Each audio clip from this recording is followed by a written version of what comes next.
मैत्रिणींनो नमस्कार। आज मी तुम्हाला बघा ही जी आपली मटकी आहे, मोड आलेली मटकी, तिला मी चांगले एक दिवसामध्ये चांगले मोड काढून घेतलेले बघा। ही आपली मटकी आहे, मोड आलेली मटकी। हिची मी एक रस्सा भाजी बनवणार आहे। त्यासाठी मी काय काय साहित्य घेतलेले ते मी तुम्हाला इथं दाखवत आहे। आपल्याला आलं लसूण पेस्ट हवी आहे। त्यासाठी मी इथं 1 इंच एवढं आलं धुवून स्वच्छ कापून घेतलेलं आहे। धुवून घेतलेलं आहे त्याला आणि कापून घेतलेलं आहे। त्याच्यानंतर मी इथं 7-8 लसणाच्या पाकळ्या घेतलेल्या आहे। आता आपल्याला इथं आलं आणि लसणाची आपल्याला पेस्ट लागेल। त्यानंतर मी इथं 2 कांदे घेतलेले आहे बघा, असे बारीक चिरून घेतलेले 2 कांदे आहे। नंतर 2 छोटे टोमॅटो पण घेतलेले आहे। आपल्याला रस्सा भाजीसाठी याची चव चांगली उतरते म्हणून मी 2 टोमॅटो पण याच्यामध्ये कापून घेतलेले आहे, कांदा आणि टोमॅटो। त्यानंतर मी काही मसाले घेतलेले आहे। त्याच्यामध्ये आपल्याला फोडणीला थोडं जिरं लागेल, ते जिरं घेतलेले आहे अर्धा चमचा। त्यानंतर मी इथं हा मसाला घेतलेला आहे, याच्यात लाल तिखट आहे। त्यानंतर हळद घेतलेली आहे आणि हा आपला गरम मसाला आहे। हा अतिशय असा रुचकर याने आपली ही रस्सा भाजी बनेल। चला आता त्यासाठी आता आपल्याला एक कढई लागेल। कढई घेतलेली आहे मी। कढईमध्ये बघा मोठे 2 चमचे तेल घेतलेले आहे। आपला गॅस पेटवलेला आहे। त्यामध्ये आता मी बघते तेल गरम झालंय का। हो, तेल साधारण गरम झालेलं आहे आपलं। आता सुरुवातीला आपल्याला इथं आलं लसूण कुटून घ्यायचंय। आलं लसूण मी कुटून घेते।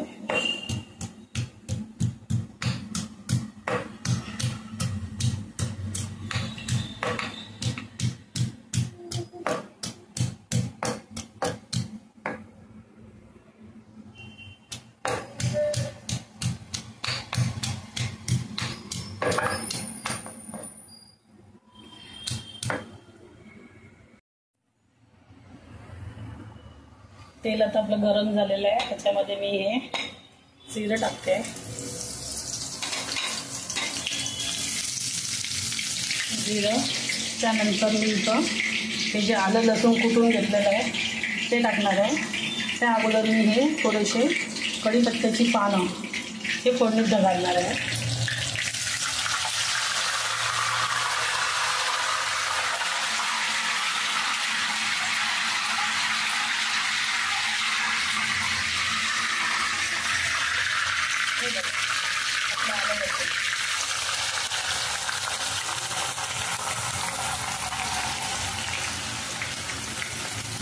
आलं लसूण यामध्ये घातलेलं आहे।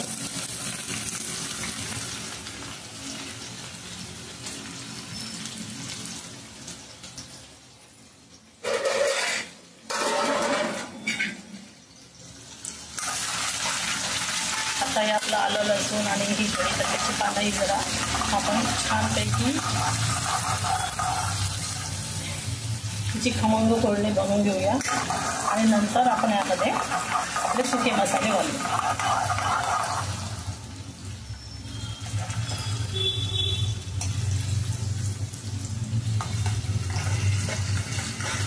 त्या रस्सा भाजीमध्ये हे असं आलं लसूण थोडंसं जाडसर असेल तर ते खायला पण असं छान लागते म्हणून मी हे कुटून घेतलेलं आहे। मला पेस्ट नको, तुम्हाला हवं असेल तर तुम्ही पेस्ट करून घालू शकता।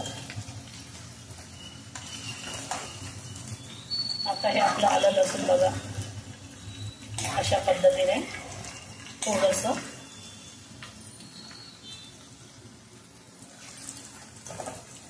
असं लाल झालेलं आहे बघा आलं लसूण। कढीपत्त्याची पानं पण चांगली आपली तळून निघालेली आहे। आता आपण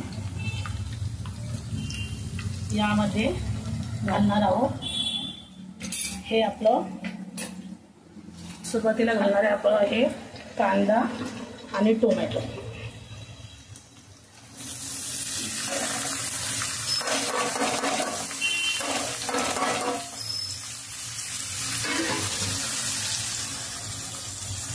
आता याच्यामध्ये हा कांदा टोमॅटो आपल्याला खूप चांगला ब्राऊन कलर होईपर्यंत खूप छान असा हा आपला कांदा टोमॅटो यामध्ये मी परतून घेते. हे सगळं आपलं मिळून येईल आणि हे कांदा आणि टोमॅटो चांगला परतून झाल्यानंतर मग आपण यामध्ये हे आपले सुके मसाले घालूया. तोपर्यंत हे मी परतून घेते.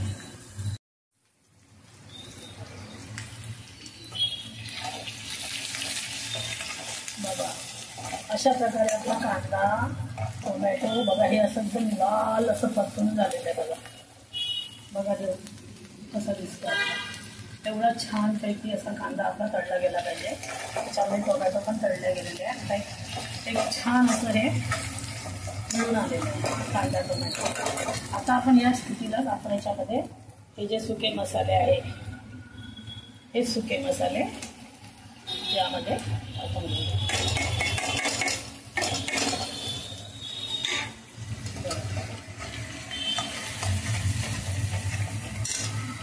सुके मसाले आपण याच्यामध्ये टाकलेले आहेत. आता त्याच्यामध्ये ही मटकी टाकून घेणार आहे.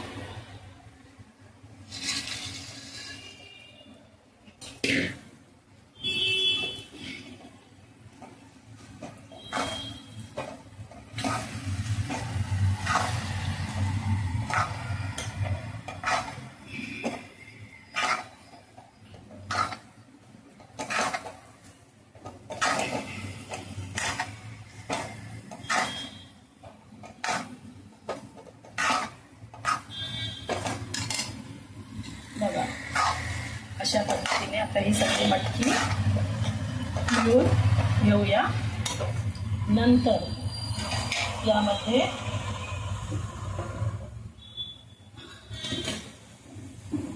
मी थोडंसं मीठ घालत आहे आणि नंतर आपण पाणी टाकून याला शिजवून घेऊ.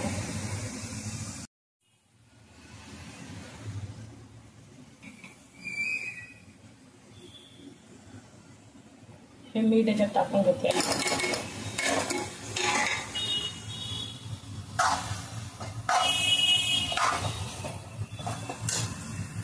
मीठ टाकून घेतलेलं आहे. आता मी यामध्ये काही पाणी टाकून घेत आहे.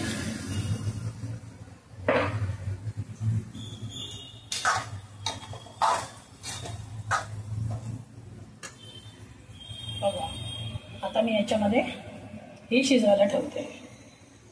याच्यामध्ये मी पाणी ओतणार आणि मग हिला शिजवायला ठेवते. बघा आता मी यामध्ये असं पाणी ओतून घेतलेलं आहे. आपल्याला रस्सा हवा आहे म्हणून.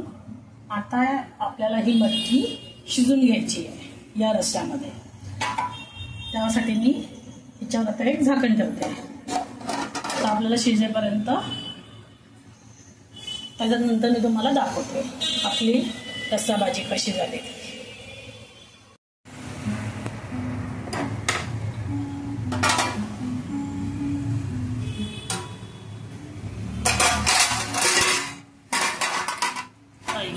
आपली मटकी आता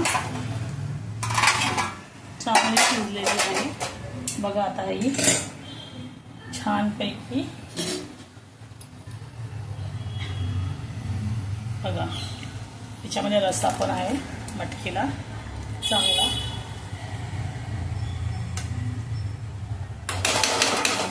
अशा प्रकारे ही आपली मटकीची रस्सा भाजी खाण्यासाठी तयार आहे. बघा मी कशी बनवली ते तुम्ही मला कमेंट करून सांगा. आणि हो माझ्या चॅनलला सबस्क्राईब पण करा.